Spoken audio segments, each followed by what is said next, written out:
इन अलामतों से पता चलता है हजरत इमाम महदी दुनिया में ही मौजूद है। अल्लाह बेहतर जाने, लेकिन जो नबी सल्लल्लाहु अलैहि वसल्लम ने बताया वो अलामतें आज पूरी होती दिख रही है। एक अलामत यह भी है, हजरत इमाम महदी का नुज़ूल उस वक्त होगा दुनिया जुल्म और ज्यादती से भरी हुई होगी।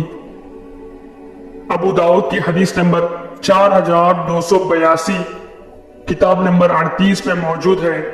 हजरत अब्दुल्लाह बिन मसूद रज़ी अल्लाह तआला अन्हु बयान करते हैं, नबी पाक सल्लल्लाहु अलैहि वसल्लम ने फरमाया, अगर दुनिया को फना होने में एक दिन भी बाकी हुआ, अल्लाह उस दिन को लंबा कर देगा। अल्लाह उसमें से एक आदमी को उठाएगा जो मुझसे होगा, यानी मेरे अहले बैत में से होगा। उसका नाम मेरा नाम जैसा ही होगा और उसके बाप का नाम भी मेरे बाप का नाम जैसा ही होगा। वो जमीन को इंसाफ से भर देगा जैसा कि दुनिया जुल्म और ज्यादती से भरी हुई होगी। इस हदीस से पता चलता है जब इमाम मेहदी आएंगे उस वक्त दुनिया बहुत जुल्म सितम से चलती हुई होगी। आज का माहौल इसी तरह है, हर जगह जुल्म सितम। आज दुनिया बहुत बेइंसाफी से चल रही है, हर जगह झूठे खबरें फैलाई जा रही है। इस पर लोग भरोसा करके एक दूसरे से दुश्मनियां और खतले आम हो रहे हैं।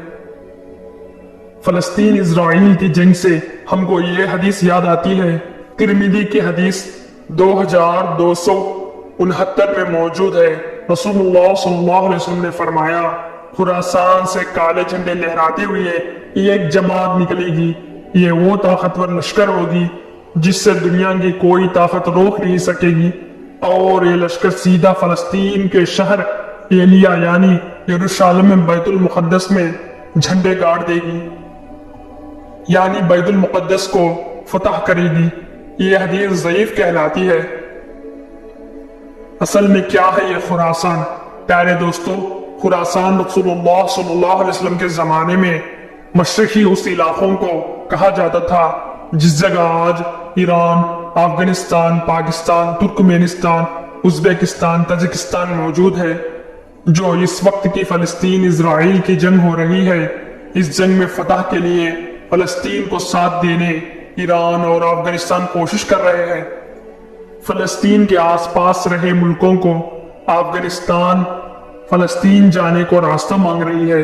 अगर अफगानिस्तान फलस्तीन पहुंची तो बैतुल मुक़द्दस फतह होगी, क्योंकि अफगानिस्तान खुरासान में शामिल है। अगर अफगानिस्तान पहुंची फलस्तीन, यह हदीस पूरी हो जाएगी।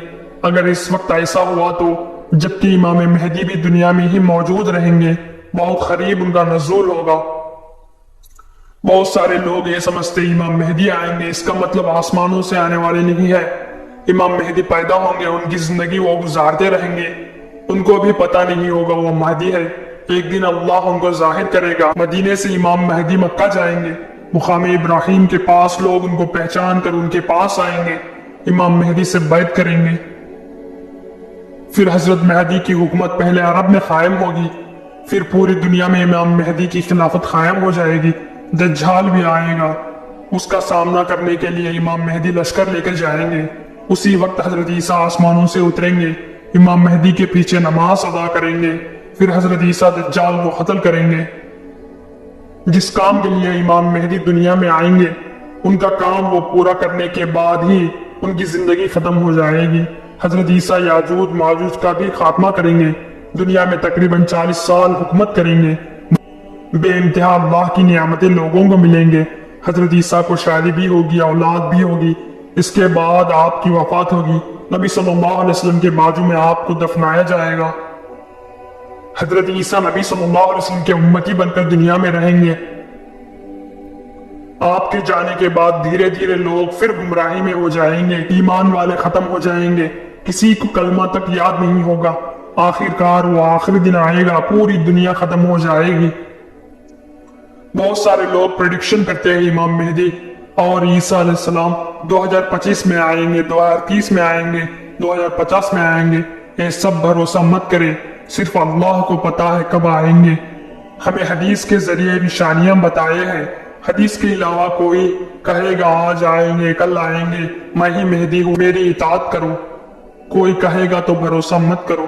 अल्लाह हम सब को हिदायत दे और अमल वाले बनाए।